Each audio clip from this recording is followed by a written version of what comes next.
Respected and honorable people, wild women, dear children, my senior and junior, and especially the esteemed Islamic scholars sitting on the stage, and the most special ancestor of Prophet Sallallahu Alaihi Wasallam, I mean Sayyid Murshid Raza Sahab Qibla. Assalamu alaikum wa rahmatullahi ta'ala wa barakatuh.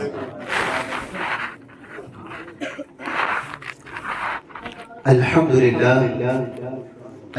لله رب العالمين والعاقبة للمتقين والصلاة والسلام على أشرف الأنبياء والمرسلين وعلى آله وصحبه أجمعين. أما بعد فأعوذ بالله من الشيطان الرجيم ببركة بسم الله الرحمن الرحيم. I seek refuge with Allah from the accused devil. In the name of Prophet, in the name of Allah, the most gracious, the most merciful. يا أيها الذين آمنوا اتقوا الله حق تقاته وكونوا مع الصادقين ولا تموتن إلا وأنتم مسلمون. صدق الله مولانا العظيم وصدق رسوله النبي الأمين المتين المبين الكريم ونحن على ذلك لمن الشاهدين والشاكرين والحمد لله رب العالمين. محترم سامعین حضرات، علماء کرام کی ایک فہرست یہاں پر موجود ہے جس میں خصوصاً بالخصوص ہمارے علامہ و مولانا سید مرشد صاحب قبلہ جلوہ افروز ہے جو کہ آل رسول ہیں، اور آپ جانتے ہیں کہ آل رسول کی زیارت کرنا یہ اللہ تبارک و تعالیٰ کو بہت زیادہ پسند ہے. تو آپ آل رسول کی زیارت کریں، علماء کرام کی زیارت کریں اور ان سے دعائیں طلب کریں، چونکہ آج کی جو رات ہے شب برات جس کو کہا جاتا ہے، دراصل ہمارے جو مسلمان جاہل بھائی ہیں شب برات کا مطلب کچھ اور سمجھ لیتے ہیں. جو عام بارات ہوتی ہے نا، جیسے شادی وغیرہ میں بارات جاتی ہے، تو شادیوں میں جو بارات جاتی ہے دھوم دھڑاکے کے ساتھ، حالانکہ پٹاخے وغیرہ اس میں بھی ناجائز و حرام ہے، چاہے وہ صورت کیسی بھی ہو، حالت کیسی بھی ہو، کنڈیشن کیسی بھی ہو، ڈزنٹ میٹر، لیکن یہ حرام اور ناجائز قرار دیا گیا ہے. تو بارات جو ہے اصل میں یہ شادی کی بارات نہیں ہے. یہاں پہ جو بارات ہے وہ دراصل بارات نہیں، براعت حمزہ کے ساتھ، یہاں پر حمزہ کے ساتھ. وہ شادی کی جو بارات ہوتی ہے وہ ایک الگ چیز ہے. حالانکہ بارات کا تو اسلام میں تصور نہیں ہے، وہ ہماری بنائی ہوئی چیزیں ہیں، اسلام میں اس کا تصور نہیں ہے.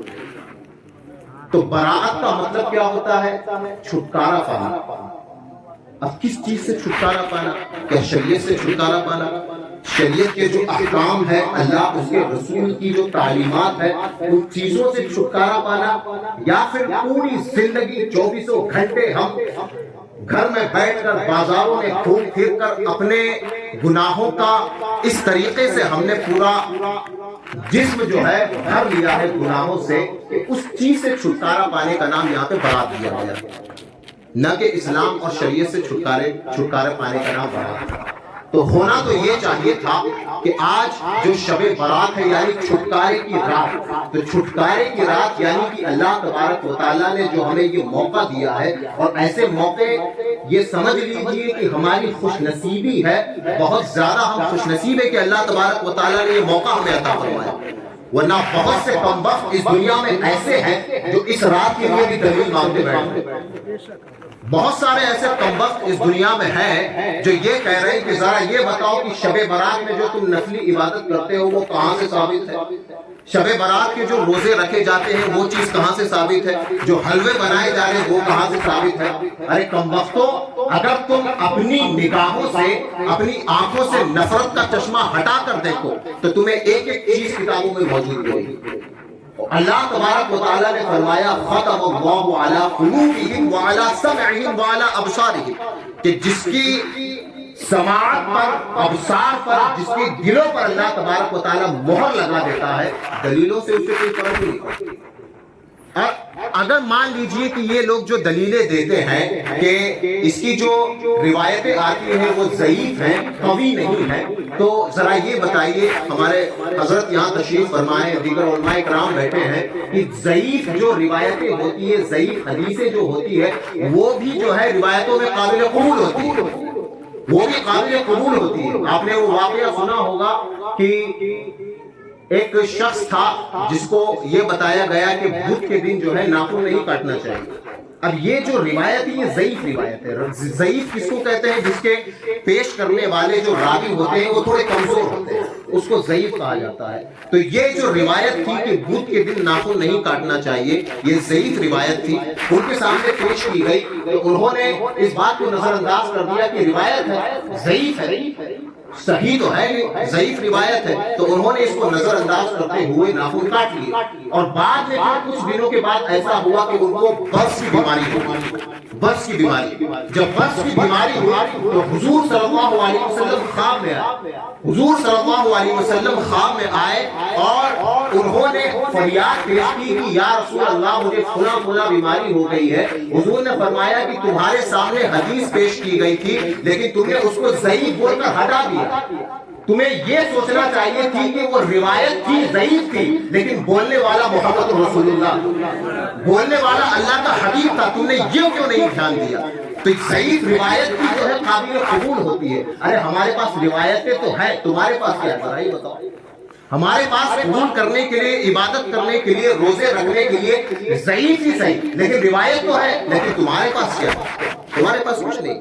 تو یہ ہے شب برات کی فضیلت۔ اللہ تبارک و تعالیٰ نے اس میں اتنی زیادہ فضیلتیں رکھی ہیں جو میں آپ کو بتاتا چلوں گا۔ اس سے پہلے میں چاہتا ہوں کہ چند اشعار نعت شریف کے آپ کی سماعت کے حوالے کروں۔ ایک مرتبہ جھوم جھوم کر میرے ساتھ میری آواز میں درود پاک کا نذرانہ پیش کریں۔ صلی اللہ علیہ یا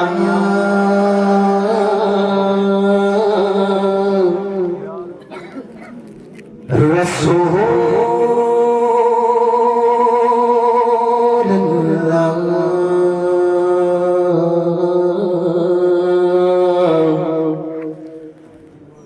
وسلم علیک یا حبیب اللہ۔ پڑھیے صلی اللہ علیک یا رسول اللہ وسلم علیک یا حبیب اللہ۔ تیرے قدموں میں جو ہے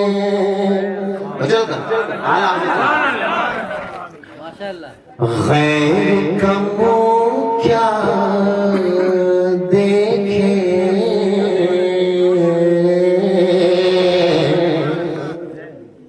تیرے قدموں میں جو ہے غیر کا منہ کیا دیکھے،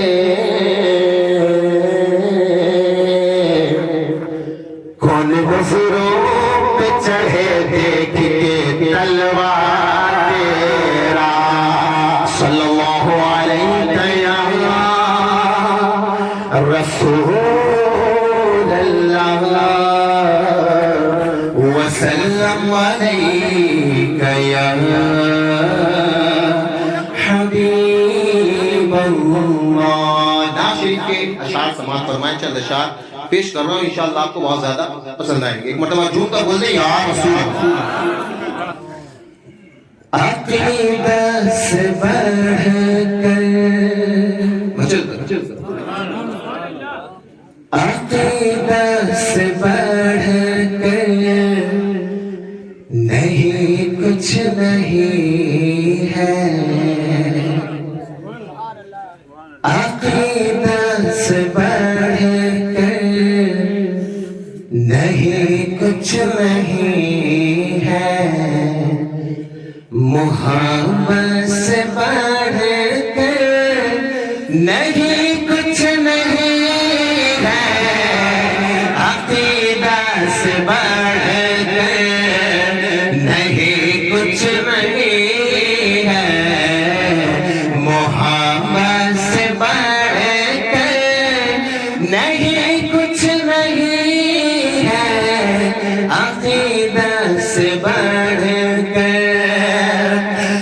عقیدہ سے بڑھ کر نہیں کچھ نہیں ہے، محبت سے بڑھ کر نہیں کچھ نہیں ہے، عقیدہ سے بڑھ کر نہیں کچھ نہیں ہے،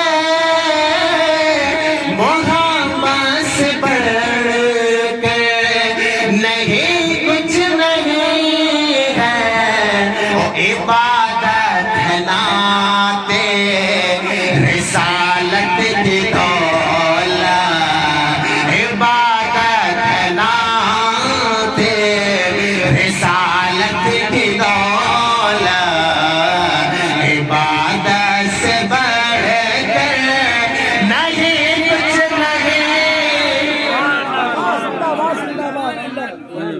اور یہ شعر آخری فلسطین کے بچوں کے حوالے سے میں پیش کر رہا ہوں۔ اللہ اکبر۔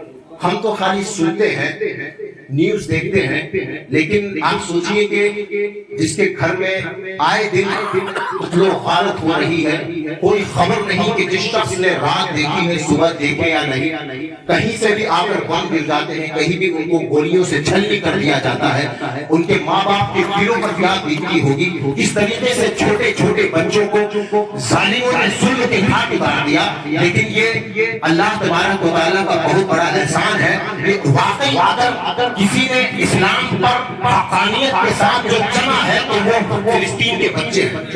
ہم تو خالی زبان درازی کرتے ہیں، ہم خالی زبانی دعوے کرتے ہیں، لیکن حقیقت میں اگر کوئی شریعت پہ جمع ہوا ہے تو وہ فلسطین کے چھوٹے چھوٹے بچے، انہی کے حوالے سے ایک شعر پیش کر رہا ہوں، آخری شعر، ایک مرتبہ جھوم کا بولتے سبحان اللہ۔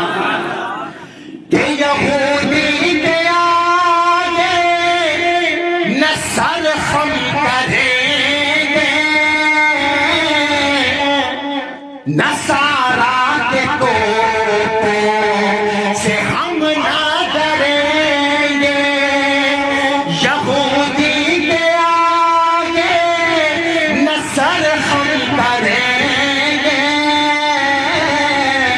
نصارا کے توپوں سے ہم نہ ڈریں گے، فلسطین کے بچے یہی کہہ رہے ہیں، فلسطین کے بچے یہی کہہ رہے ہیں، شہادت سے بڑھ کر کچھ نہیں ہے، فلسطین کے بچے یہی کہہ رہے ہیں، شہادت سے بڑھ کر نہیں کچھ نہیں ہے، عبادت ہے نعت رسالت کی دولت، عبادت سے بڑھ کر نہیں کچھ نہیں ہے۔ درود پاک ذرا دے کر اللہم صلی علی۔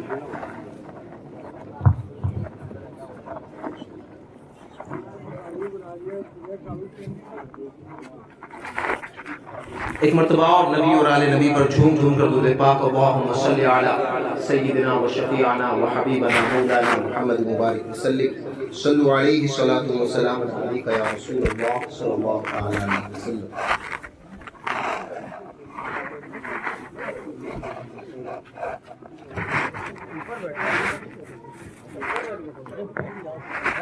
قرآن مجید کی آیت مقدسہ میں نے تلاوت کی، یا ایھا الذین آمنوا اتقوا اللہ حق تقاتہ ولا تموتن الا وانتم مسلمون، کہ اے ایمان والو اللہ سے ڈرو جس طریقے سے اس سے ڈرنے کا حق ہے، اور نہ مرو مگر مسلمان ہو کر، مطلب مسلمان ہونے کی حالت میں ہی اس دنیا سے مر کے چلے جاؤ۔ اللہ تبارک و تعالیٰ نے متعدد جگہ قرآن مجید میں آیتیں پیش کی ہے۔ کبھی اللہ تبارک و تعالیٰ نے بندوں کو ڈرایا ہے کہ اس دنیا میں تم آئے ہو تو فقط لقد خلقنا الانسان فی احسن تقویم، اور اللہ تبارک و تعالیٰ نے انسانوں کو جو ہے بڑی ہی خوبصورت طریقے سے پیدا کیا ہے. اور اللہ تبارک و تعالیٰ کے جو بھیجنے کا مقصد ہے فقط عبادت کے لیے. اور عبادت چونکہ یہ دنیا جو ہے، دنیا یہ عمل کی جگہ ہے، عمل کی جگہ. یہاں ابھی کوئی حساب و کتاب نہیں، لیکن یہاں سے جب مر کے چلے جائیں گے تو اس وقت جو ہے حساب کا دن ہوگا. عمل کے لیے کوئی جگہ، عمل کے لیے کوئی جگہ نہیں. تو ابھی اللہ تبارک و تعالیٰ نے ہمیں موقع دیا ہے، ہمارے بازوؤں میں طاقت دی ہے، ہمارے پیروں میں طاقت دی ہے. تو جہاں تک ہو سکے اللہ تبارک و تعالیٰ کی عبادتیں کریں اور جو اس کے احکامات ہیں اس پر عمل کرنے کی کوشش کریں، تاکہ اللہ تبارک و تعالیٰ اپنے حبیب کے صدقے میں ہمیں جنت عطا فرمائے. اب شب برات ہے آج. اب جیسی ہی یہ رات آتی ہے ویسی ہی یہ وہابی نجدیوں کے پیٹ میں درد اٹھنا شروع ہو جاتا ہے. درد اٹھنا شروع ہو جاتا ہے کہ کہاں سے ثابت ہے یہ فضائل، کہاں سے یہ نفلی عبادتیں شامل ہے، اور کہاں روزے رکھنے کی فضیلت ہے. مطلب آپ مجھے یہ بتائیے کہ جو سنی حضرات ان خاص راتوں میں عبادتیں کرتے ہیں، ان خاص راتوں میں مسجدوں میں قیام کرتے ہیں، تو کیا مسجدوں میں ناچ گانا ہوتا ہے؟ مسجدوں میں ہوتا کیا ہے؟ آپ محفل رسول میں بیٹھے ہیں، یہ ممبر رسول ہے، یہاں حضور اکرم صلی اللہ علیہ وسلم کی حمد و ثنا ہو رہی ہے، یہاں کوئی ناچ گانا ہو نہیں رہا. تو مطلب عام دنوں میں جو عبادت کرو تو وہ عبادت ہے، اور ایسی مبارک راتوں میں عبادت کرو تو اس کے لیے تمہیں دلیل کی ضرورت ہے. جبکہ کئی ایسی روایتیں ہمیں کتابوں میں ملتی ہے، بڑی سے بڑی جامع ترمذی کی کتابوں میں ملتی ہے، اور بہت ساری ایسی احادیث کریمہ ہے جس میں حضور اکرم صلی اللہ علیہ وسلم نے فرمایا ہے. حضرت علی سے بھی ملتی ہے، لیکن ان کم بختوں کو یہ روایتیں نظر نہیں آتی. پہلے تو یہ بولتے تھے کہ ذرا بتاؤ اس کی دلیل کہاں ہے. اب دلیل مل گئی تو پتہ نہیں ان کو کون سی کھجلی مچ رہی ہے. اب دلیل جب مل گئی ہے تو آپ تو چھوڑو جان، لیکن نہ تو خود کریں گے نہ دوسروں کو کرنے دیں گے، نہ خود کریں گے نہ دوسروں کو کرنے دیں گے. اب آپ دیکھیے کہ حضور اکرم صلی اللہ علیہ وسلم جو شب برات میں ہم قبروں کی زیارت کرتے ہیں، قبروں پر جا کر فاتحہ پڑھتے ہیں، اپنے مرحومین کو یاد کرتے ہیں، تو یہ بھی حضور صلی اللہ علیہ وسلم کی سنتوں میں سے. اب حضرت عائشہ رضی اللہ تعالی عنہا فرماتی ہیں کہ حضور اکرم صلی اللہ علیہ وسلم کی ایٹ اے ٹائم ایک وقت میں جو ہے 9 آپ کی ازواج مطہرات تھی، 9 بیوی، 11 شادیاں آپ نے کی تھی، جس میں ایٹ دا ٹائم 9 بیویاں موجود تھیں. اب حضور اکرم صلی اللہ علیہ وسلم نے تمام اپنی ازواج مطہرات کے لیے باریاں رکھی تھی کہ آج فلاں کے یہاں جانا ہے، کل اس کے یہاں جانا ہے، تیسری رات اس کے یہاں جانا ہے. مطلب اس طریقے سے حضور صلی اللہ علیہ وسلم نے تاکہ کسی کے ساتھ ناانصافی نہ ہو، اور حضور اکرم صلی اللہ علیہ وسلم رحمت للعالمین بن کر آئے ہیں، تو یہ بات بالکل محال ہے کہ حضور صلی اللہ علیہ وسلم کسی سے ناانصافی کرے. تو حضور صلی اللہ علیہ وسلم نے جتنی بھی ازواج مطہرات تھی سب کی باریاں بانٹ رکھی تھی کہ آج کی رات تمہارے ساتھ گزاری جائے گی، کل تمہارے ساتھ، اس طریقے سے. تو ایک رات حضرت عائشہ رضی اللہ تعالی عنہا آپ کی باری تھی، تو اس رات جو ہے حضرت عائشہ رضی اللہ تعالی عنہا کے ساتھ آپ آرام فرما تھے. اب رات کا جب وقت ہوا، حضرت عائشہ صدیقہ رضی اللہ تعالی عنہا کی آنکھ کھلتی ہے، تو آپ دیکھتے کہ حضور جو ہے بستر اقدس پر موجود ہی نہیں، حضور بستر پر نہیں ہے. اب اتنا دیکھا تو حضرت عائشہ صدیقہ سمجھی کہ ہو سکتا ہے حضور صلی اللہ علیہ وسلم اپنی کسی دوسری بیوی کے پاس گئے، کسی دوسری بیوی کے پاس گئے. تو حضرت عائشہ صدیقہ رضی اللہ تعالی عنہ اپنے حجرے سے نکلتی ہے، اور لائن بہ لائن بالکل 9 حجرے بنے ہوئے تھے. حضور صلی اللہ علیہ وسلم کی جو ازواج مطہرات تھی لائن سے 9 حجرے بنے ہوئے تھے. تمام دروازے پر پردے پر کھڑے ہو کر حضرت عائشہ صدیقہ رضی اللہ تعالی عنہا یہ سمجھنے کی کوشش کرتی کہ اندر حضور صلی اللہ علیہ وسلم موجود ہے یا نہیں. 9 دروازوں پر آپ نے دستک دی اور تمام دروازے سے واپس لوٹ کر آئی، لیکن کہیں بھی موجود نہیں، کہیں موجود نہیں تھے. اب جو حضرت عائشہ صدیقہ رضی اللہ تعالی عنہا تمام دروازوں پر حضور کی خبر لینے جاتی تھی تو ازواج مطہرات سے پوچھتی نہیں تھی کہ حضور آپ کے پاس موجود ہے یا نہیں، بلکہ حضرت عائشہ وہی کچھ دیر کھڑی رہتی، پھر آپ کو جب پتہ چلتا کہ حضور یہاں موجود نہیں ہے پھر دوسرے دروازے پر چلی جاتی، پھر وہاں کھڑی رہتی، پھر تیسرے دروازے پر، اس طریقے سے۔ تو یہاں بات ختم ہو گئی۔ اب آگے راوی بیان فرماتے ہیں کہ آخر حضرت عائشہ صدیقہ رضی اللہ تعالی عنہا نے بغیر کسی ازواج سے پوچھے ہوئے یہ کیسے پتہ لگا لیا کہ حضور ان کے پاس موجود ہے یا نہیں، بغیر کسی سے پوچھے یہ کیسے پتہ لگایا کہ حضور موجود ہے یا نہیں؟ تو راوی آگے بیان کرتے ہیں کہ حضور صلی اللہ علیہ وسلم جو وہاں موجود نہیں تھے، حضرت عائشہ صدیقہ رضی اللہ تعالی عنہ نے اس حساب سے پتہ لگایا کہ حضور جس راستے سے گزرتے تھے وہ خوشبو دار بن جایا کرتا تھا، جس راستے سے حضور گزرتے تھے وہ راستہ خوشبودار ہو جاتا تھا۔ تو حضرت عائشہ صدیقہ اس دروازے پر کھڑے ہو کر حضور کی خوشبو لینے کی کوشش کرتی تھی کہ اگر یہاں حضور موجود ہوں گے تو ضرور ان کی خوشبو بھی موجود ہے۔ ان کی مہک نے دل کے غنچے کھلا دیے ہیں، جس راہ چل دیے ہیں اونچے بسا دیے۔ اعلیٰ حضرت کتنا اچھا پیش کرتے ہیں۔ اب فکر مند ہوئی حضرت عائشہ صدیقہ رضی اللہ تعالی عنہا کہ 9 ازواج مطہرات ایٹ اے ٹائم، لیکن کسی بھی روم میں حضور موجود نہیں، کہیں بھی موجود نہیں۔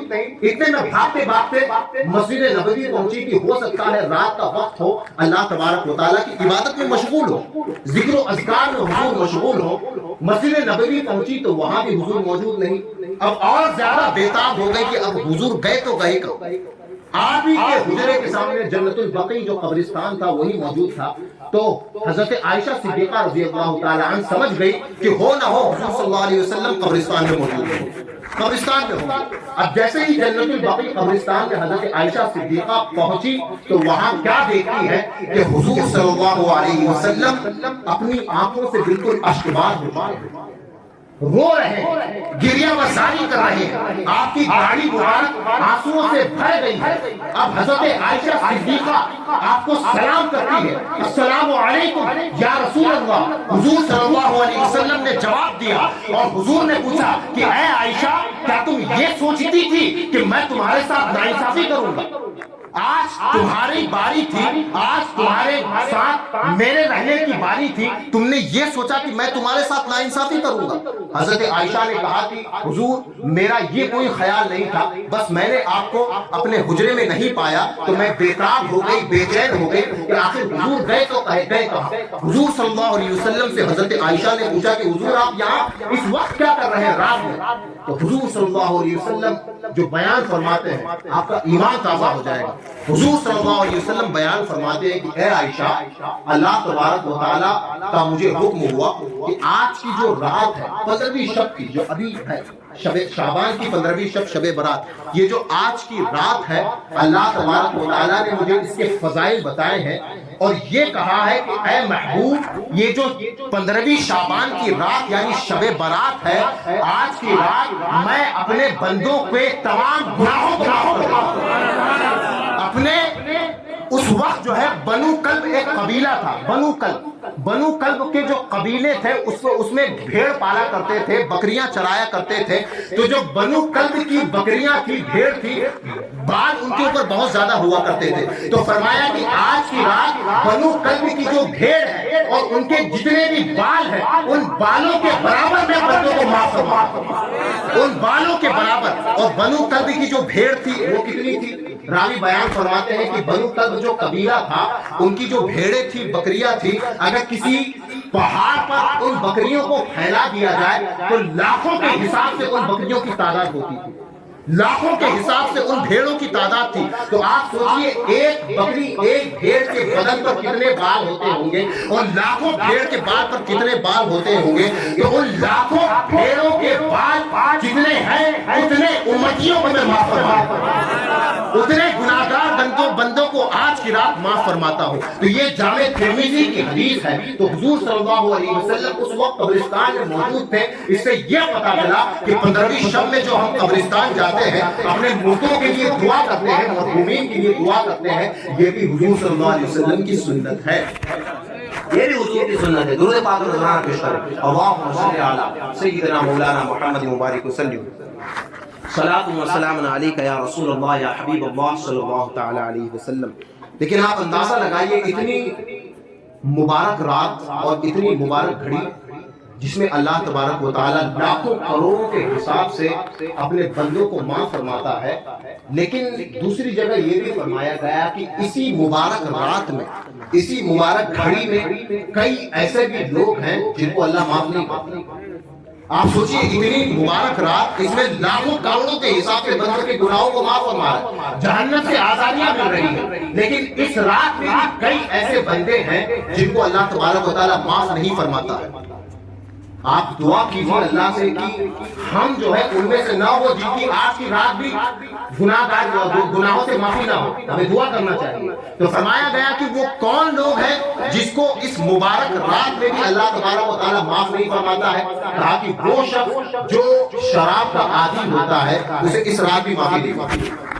جو شراب پیتا ہے اس کو اس رات میں معافی نہیں ملتی ہے. اتنا خطرناک گناہ ہے شراب پینا. اور پھر دوسری جگہ بتایا گیا کہ جو شخص ماں باپ کا نافرمان ہو اس شخص کو بھی اللہ تبارک و تعالیٰ اس مبارک رات میں معاف نہیں کرتا.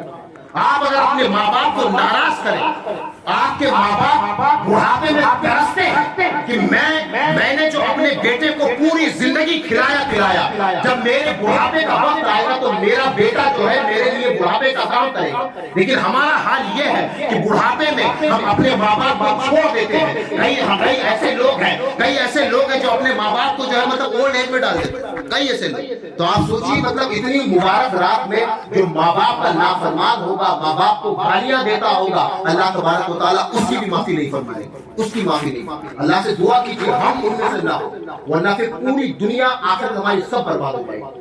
اور تیسرا آگے فرماتے ہیں کہ تیسرا وہ شخص جو زانی ہو، زنا کرنے والا، جو زنا کا عادی ہو، بدکاری کرتا ہو، زنا کرنے والے کی بھی اللہ تبارک و تعالیٰ اس رات میں بخشش نہیں فرماتا.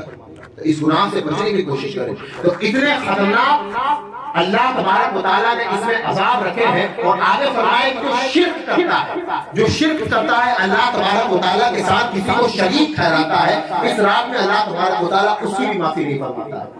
تو ایسی مبارک رات جس میں کروڑوں لوگوں کو عام معافی دی جا رہی ہے، جہنم سے آزادی دی جا رہی ہے، یہ ایسے لوگ ہیں جن کو اللہ تبارک و تعالیٰ اس رات میں معاف نہیں فرماتا ہے. اللہ سے دعا ہے کہ اللہ تبارک و تعالیٰ ہمیں ان لوگوں میں سے نہ بنائے جس کی معافی اس رات میں بھی نہ ہو. اور آپ اندازہ لگائیے کہ اللہ تبارک و تعالیٰ تہجد کے وقت ہر رات میں جو ہے آسمان اول پر، جو آسمان ہے پہلا آسمان، اس پر اللہ تبارک و تعالیٰ اپنی شان کے مطابق نازل ہوتا ہے اور یہ بیان فرماتا ہے کہ کون ہے معافی طلب کرنے والا. یہ عام چیز ہے. لیکن جو شب برات ہوتی ہے، جو آج کی رات ہے، اس رات میں اللہ تبارک و تعالیٰ آسمان دنیا پر نازل ہوتا ہے.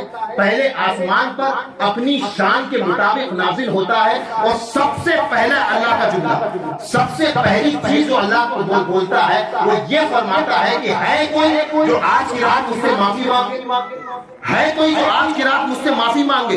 ارے تم تو ایسے جگہ میں جی رہے ہو، ایسے لوگوں کے ساتھ رہ رہے ہو کہ اس دنیا میں اگر انسان پوری زندگی نیک اور پارسا بن کر رہے، اگر ایک غلطی اس سے ہو جاتی ہے تو پوری قوم اس پر ٹوٹ پڑتی ہے. پوری زندگی اگر وہ نیک بن کے رہے، پارسا بن کے رہے، اگر دھوکے سے اس سے ایک مسٹیک ہو گئی، پوری زندگی اس کی تباہ و برباد ہو جاتی ہے. پوری قوم اس پر ٹوٹ پڑتی ہے. آخر اس نے غلطی کیسے کر دی؟ جیسے کہ یہ انسان نہیں بلکہ فرشتہ بن کر آیا ہو. انسان نہیں بلکہ فرشتہ بن کر آیا ہو. تو انہی لوگوں سے چھٹکارا پانے کے لیے اللہ تبارک و تعالیٰ آج کی رات اپنے بندوں سے یہ کہہ رہا ہے، جو خود معافی دینے والا ہے، وہ خود آسمان دنیا پر پہلے آسمان پر اپنی شان کے مطابق نازل ہو کر پہلا جملہ کہہ رہا ہے کہ ہے کوئی آج کی رات جو مجھ سے معافی طلب کر. کیا آپ نہیں چاہتے کہ اللہ تبارک و تعالیٰ آپ کو معاف کر دے؟ ارے کون نہیں چاہے گا کہ اللہ تبارک و تعالیٰ اس کو معاف کر دے؟ پہلا جملہ. اور دوسرا جملہ کیا فرماتا ہے کوئی جو مجھ سے رزق طلب کرے؟ ہے کوئی جو مجھ سے رزق طلب کرے؟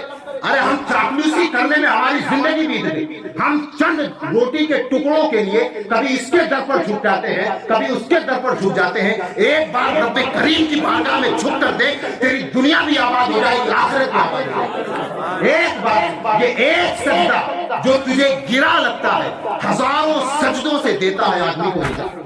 یہ ایک سجدہ آج ہمیں بھاری لگ رہا ہے نا، مسجد میں جا کر ایک سجدہ کرنا ہمیں 10 منٹ 15 منٹ کا کام ہوتا ہے، ایک سجدہ ہمیں بھاری لگ رہا ہے۔ وہی انسان جو اللہ کی بارگاہ میں جھکتا نہیں ہے، وہ در بدر بھٹکتا رہتا ہے، لوگوں کے سامنے جھکتا رہتا ہے۔ تو انہی لوگوں سے چھٹکارا پانے کے لیے اللہ تبارک و تعالیٰ آج کی رات اپنے بندوں سے کیا فرما رہا ہے کوئی جو آج کی رات مجھ سے رزق طلب کرے؟ ہے؟ تو آج کی رات کون نہیں چاہتا کہ اللہ تبارک و تعالیٰ اس کو رزق عطا کرے؟ تو ہمیں چاہیے کہ اللہ تبارک و تعالیٰ نے اتنی مبارک جو رات دی ہے، اس مبارک رات کو ہم ضائع نہ کریں، اور جیسے ہی پروگرام ختم ہو تو اس وقت آپ کو جانا ہے، کم سے کم قرآن کی تلاوت تو آپ کو کرنی ہے، کم سے کم قرآن کی آپ کو، چونکہ آج جو ہے شب برات ہے، جاگنے کی رات ہے، کچھ نہ کچھ آپ کو جتنی آپ کی طبیعت ہو، مشقت نہ ہو، اس حساب سے جو ہے آپ کو قرآن کی تلاوتیں کرنا ہے۔ جو نماز پڑھنا چاہے وہ نماز بھی پڑھ سکتا ہے۔ جو پاک نظام پیش کرے، اللہم صلی علی سیدنا مولانا محمد مبارک وسلم۔ صلو علیہ صلاۃ وسلام علیک یا رسول اللہ یا حبیب اللہ صلی اللہ تعالی علیہ وسلم۔ ہمارے ساتھ پرابلم یہ ہے کہ آج سنیوں کا حال یہ ہو چکا ہے کہ جتنی بھی چیزیں ہیں، جتنے بھی دعوے ہیں، صرف اور صرف زبانی دعوے، صرف اور صرف زبانی۔ ہمیں مستحب چیزوں میں، نفلی چیزوں میں، اور ایسی چیز جس کا آخرت میں کوئی مطالبہ نہیں کیا جائے گا، اس میں ہم سے پوری پوری رات جگوا لیجئے، لاکھوں روپیہ خرچ کروا لیجئے، ہم کرنے کے لیے تیار ہیں، لیکن جو فرائض واجبات ہے اس پر جب عمل کرنے کی باری آتی ہے تو ہم پیچھے ہو جاتے ہیں۔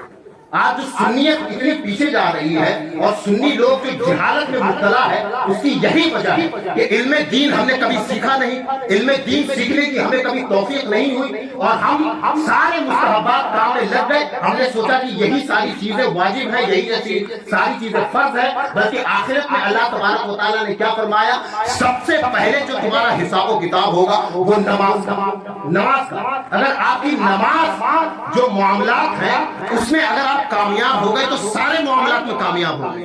اگر نماز میں آپ فیل ہو گئے تو آپ نے پوری زندگی چاہے ہزاروں غریبوں کو کھانا کھلایا ہو، ہزاروں بیواؤں کا نکاح کروایا ہو، ہزاروں غریب لڑکیوں کا نکاح کروایا ہو، لیکن آپ نے فرائض اور واجبات ادا نہیں کیے تو وہ سارے کی ساری نیکی آپ کے منہ پر مار دی جائے، ساری نیکیاں آپ کے منہ پہ مار دی جائے۔ تو آج سنیوں کو اس بھرم سے نکلنے کی ضرورت ہے۔ آج اسٹیجوں سے بھی اس طریقے سے امید ہے، بالکل یہ امید ہونا چاہیے انسان کو کہ حضور صلی اللہ علیہ وسلم ہماری شفاعت کبریٰ فرمائیں گے۔ جو حضور کی شفاعت ہے وہ ہم جیسے گناہگار امتیوں کے لیے ہے، لیکن ہمارا معاملہ یہ ہے کہ صرف اور صرف امید لگا کر بیٹھے، جبکہ ایمان کس کو کہتے ہیں؟ خوف اور رجا۔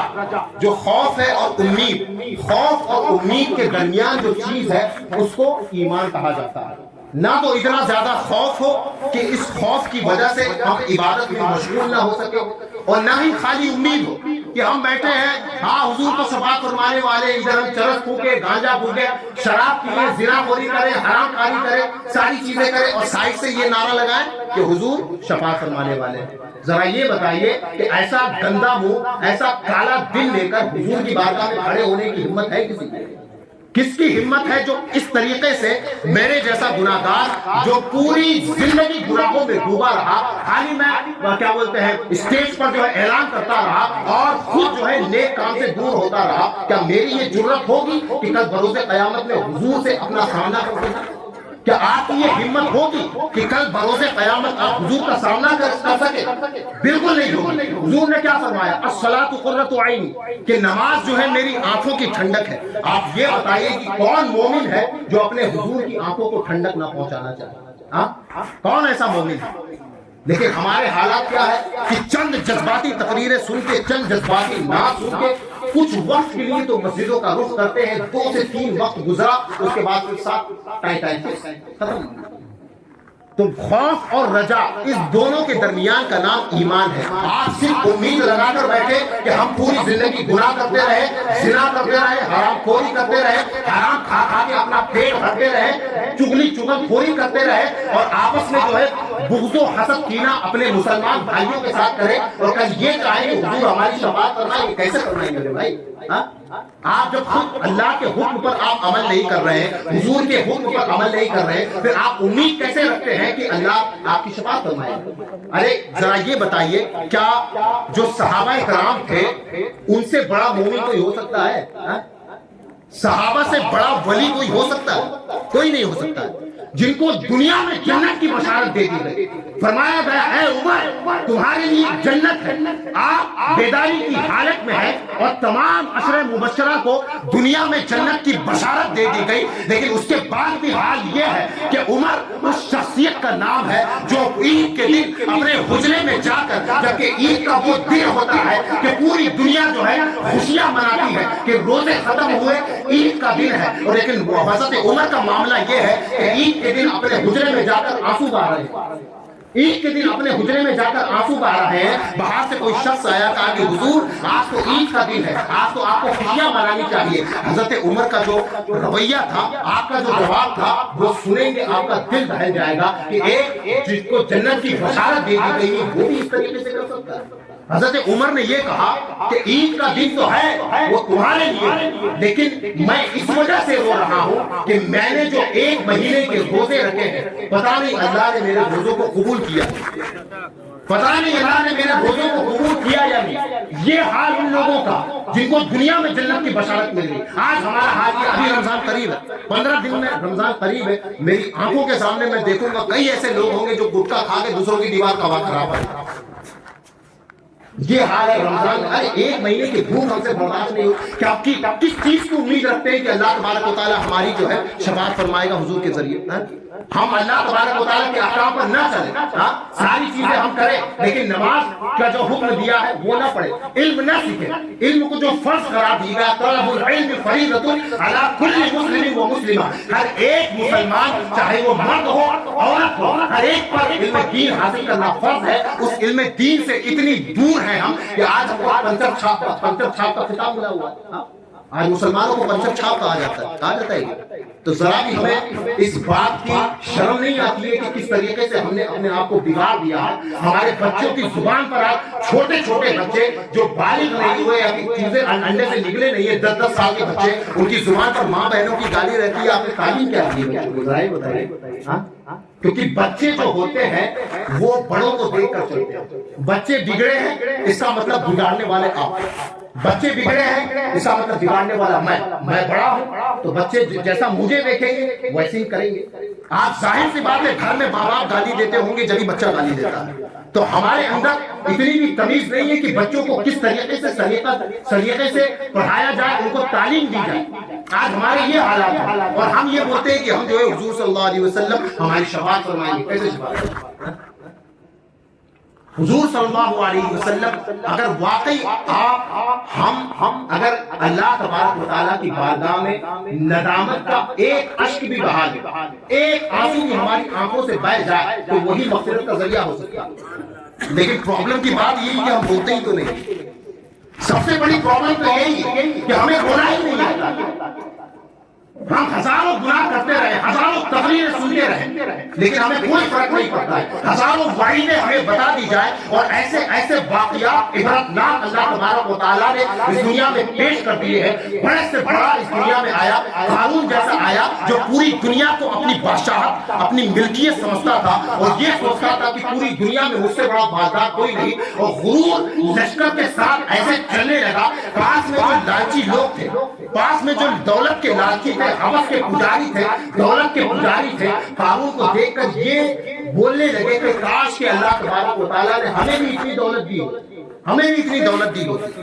وہی لوگ جو قارون کو دیکھ کر دولت کی طلب کر رہے تھے اللہ سے، جب اسی پوری دولت کے ساتھ اللہ تبارک و تعالیٰ نے قارون کو زمین پر دھسا دیا، وہی لوگ منہ چھپا کر بھاگنے لگے، وہی لوگ اللہ سے رونے لگے کہ یا اللہ ایسی دولت ہمیں نہیں چاہیے جو ہماری زندگی آخرت برباد کر دے۔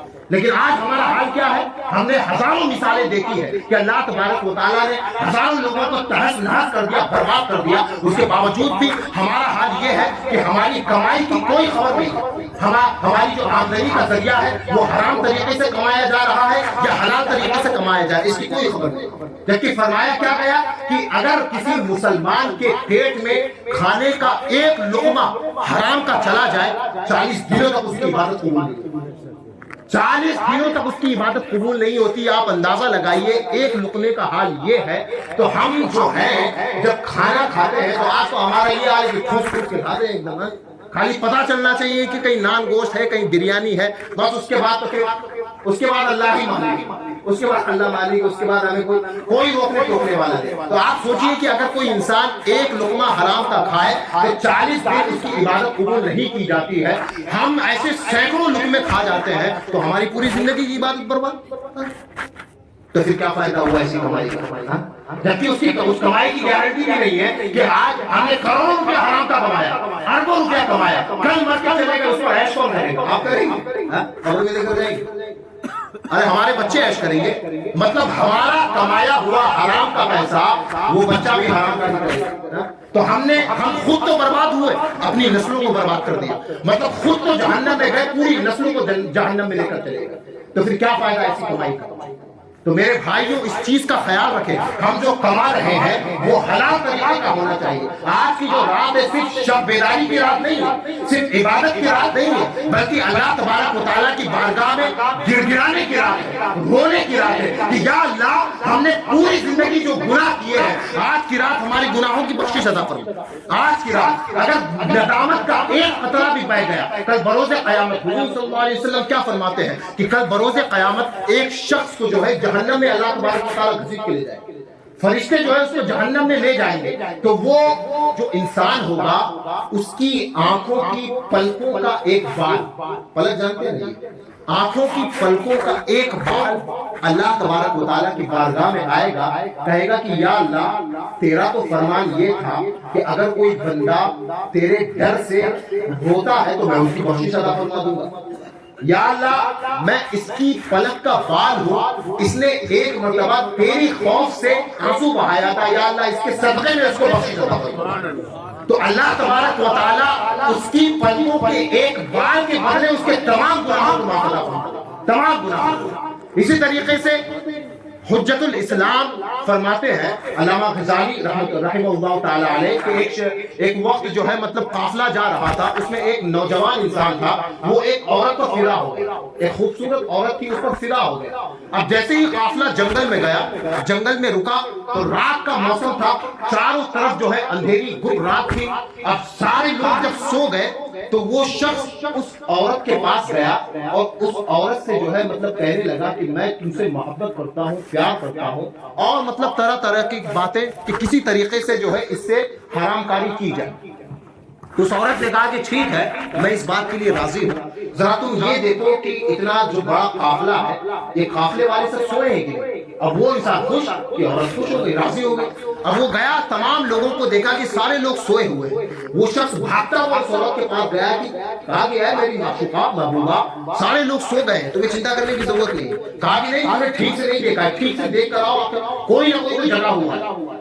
پھر اس کو بھگایا گیا, 2-3 بار اسی طریقے سے گیا, سارے کے سارے لوگ سوئے ہوئے, کوئی جگہ نہیں ہے. اس عورت نے کہا کہ نہیں تم غلطی کر رہے ہو, کوئی ہے جو تمہیں دیکھ رہا ہے. اور وہ پتہ ہے کون ہے؟ کون؟ وہ اللہ. وہ اللہ ہے جو تمہیں دیکھ رہا ہے. تم بول رہے ہو کہ سارے لوگ سو گئے ہیں. اللہ لا الہ الا هو الحی القیوم لا تأخذہ سنۃ ولا نوم, نہ تو اس کو اونگ آتی ہے نہ نیند آتی ہے. اللہ ہے جو تمہیں دیکھ رہا ہے.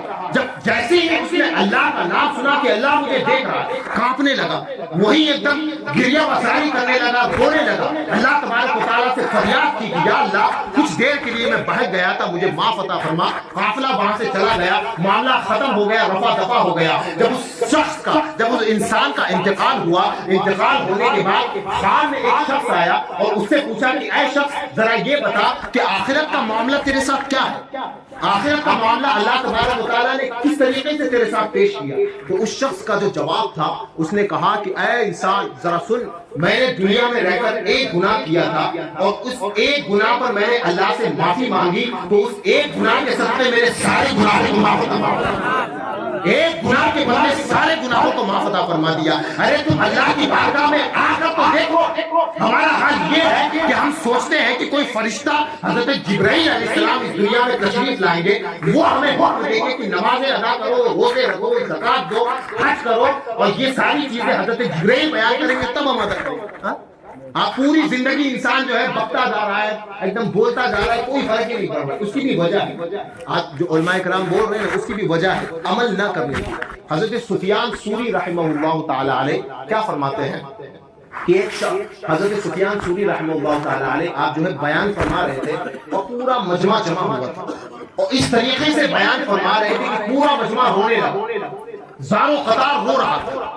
ایک شخص تھا جس کے ذرا بھی آنسو نہیں بہے. ایک شخص، جب پورے لوگ چلے گئے وہ شخص حضرت سفیان ثوری کی بارگاہ میں آیا اور ان سے کہا کہ حضرت آپ کے بیان سے، آپ کی تقریر سے سارے لوگ رونے لگے لیکن مجھے تو کوئی فرق ہی نہیں پڑتا، مجھے کوئی فرق ہی نہیں پڑتا ہے. تو حضرت سفیان ثوری کا جو جواب تھا نا، وہ جواب آپ سنیں گے تب آپ کو سمجھ میں آئے گا کہ آج انسان عمل کیوں نہیں کرتا ہے. حضرت سفیان ثوری نے فرمایا کہ تیرے اوپر کوئی اثر نہیں پڑ رہا ہے، اس کی یہ وجہ ہو سکتی ہے یا تو میرے دل میں کوئی کھوٹ ہوگی یا پھر تمہارے دل میں کوئی کھوٹ ہوگی، یا تو میرے دل میں کوئی کھوٹ ہوگی یا تمہارے دل میں کوئی کھوٹ ہوگی. کیونکہ ایسا ہو ہی نہیں سکتا جہاں حضور کی بات ہو، جہاں کلام اللہ کی بات ہو، اللہ کے کلام کی بات ہو اور مومن کا دل نہ پڑنا ممکن ہی نہیں. جہاں اللہ اس کے رسول کی بات ہو اور مومن گھبرائے نہ، اللہ سے ڈرے نہ، اس کے احکامات پر عمل نہ کرے، یہ ممکن ہی نہیں ہے. یا تو میرے دل میں کھوٹ ہے، میں اسٹیج پر کھڑے ہو کر بول رہا ہوں، میں اس وجہ سے بول رہا ہوں کہ ہو سکتا ہے کل کو لوگ یہ بولیں کہ فلاں صاحب جو اندور سے آئے ہوئے تھے وہ ایسا بولتے ہیں ویسا بولتے ہیں، تو میرے دل میں کھوٹ ہے اس وجہ سے آپ پر بات اثر نہیں کر رہی ہے، یا پھر آپ کے دل میں کھوٹ ہوگی اس وجہ سے بات اثر نہیں کر رہی. تو پہلے ہم کو اپنے دل کو صاف کرنا ہوگا، اس کے بعد ہی اس بات پر عمل اللہ تبارک و تعالیٰ کرنے کی توفیق عطا فرمائے. آپ آگے دیکھیں کہ آگے کیا فرمایا جاتا ہے کہ یہ بندہ تھا کہ اللہ تبارک و تعالیٰ نے کس طریقے سے جو مسلمانوں کو ایسی نعمتیں عطا کی ہے کہ اگر ایک ایک قطرہ وہ بہائے تو ایک ایک قطرے کو اس کی نجات کا ذریعہ بنا دیا گیا ہے. 5 منٹ اور آپ کا وقت لوں گا، درود پاک نذرانہ پیش کریں. اللہم صلی علی سیدنا مولانا محمد مبارک وسلم، صلو علیہ الصلاۃ والسلام علیک یا رسول اللہ یا حبیب اللہ صلی اللہ تعالی علیہ وسلم. ایک مرتبہ اور جھوم جھوم کر اللہم صلی علی سیدنا مولانا محمد مبارک وسلم، صلو علیہ الصلاۃ والسلام علیک یا رسول اللہ یا حبیب اللہ صلی اللہ تعالی علیہ وسلم. ایک شخص، ایک اللہ کا بہت بڑا بزرگ بندہ تھا، وہ بازار میں جب پہنچا تو اس وقت جو ہے اذان ہو رہی تھی، چاروں طرف اللہ اکبر کی صدائیں لگائی جا رہی ہیں. لیکن آج کے جو حالات ہیں، جیسے اذان ہوتی رہتی ہے، ہمیں کوئی فرق نہیں پڑتا ہے، ہم اپنے مست کام میں بزی ہیں، جو جس کا دھندا ہے، جو جس کا کام ہے اسی میں ویست رہتا ہے، اذان ہو کر ختم ہو جاتی ہے، پتہ ہی نہیں چلتا ہے. تو اس وقت بھی اذانیں ہو رہی تھی چاروں طرف پورے علاقے میں. اب وہ شخص وہاں پہنچا، چونکہ وہ اللہ کا بہت پرہیزگار بندہ تھا، اس نے سوچا کہ اذان ہو رہی ہے اور یہ کیسے ممکن کہ اذان کے بعد، چونکہ حی علی الصلاۃ کا مطلب کیا ہوا؟ آؤ نماز کی طرف. مطلب اللہ تبارک و تعالیٰ تمہیں دعوت دے رہا ہے، اپنے بندوں کو دعوت دے رہا ہے اور تم اپنے کام میں مست ہو، اپنے کام میں بزی ہو. یہ دیکھ کر فکر مند ہو گیا. اب وہ جیسے ہی لوگوں کے پاس پہنچا، دکان میں گیا، دکان میں جا کر کہتا ہے کہ اے لوگوں، کیا تمہیں اذان کی صدائیں سنائی نہیں دیتی؟ اذان کی آواز نہیں آ رہی؟ چلو میں تمہیں جو ہے اللہ تبارک و تعالیٰ کی بارگاہ میں لے چلتا ہوں، اللہ تبارک و تعالیٰ سے تمہاری صلح کروا دیتا ہوں. اس شخص نے کہا، ان لوگوں نے کہا کہ اے فقیر آدمی، اے بابا، تم کیا جانتے ہو آخر دنیا داری کیا ہے، پیسے کا مزہ کیا ہے، دولت کا کیا نشہ ہوتا ہے، تم کیا جانو، تم تو ایک فقیر آدمی ہو.